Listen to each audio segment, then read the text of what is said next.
Hi, in this video, I'm going to show you how you can turn on or off your vibration notifications on your WhatsApp channel.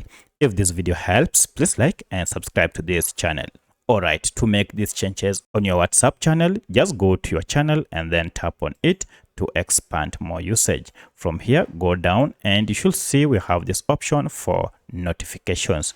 If you tap on it, below it, you can see we have vibrate and vibration is set to default. To turn this on or off, just tap on it and you can see here you can either turn it off by choosing turn off here. If you choose default, it means it will use the current default vibration for notifications. You can also increase the length for notifications by tapping on long here or shorten it by choosing short. So that's how you can turn on and off vibration notification on your WhatsApp channel.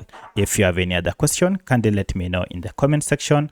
Otherwise, thanks for watching and let's meet in the next video.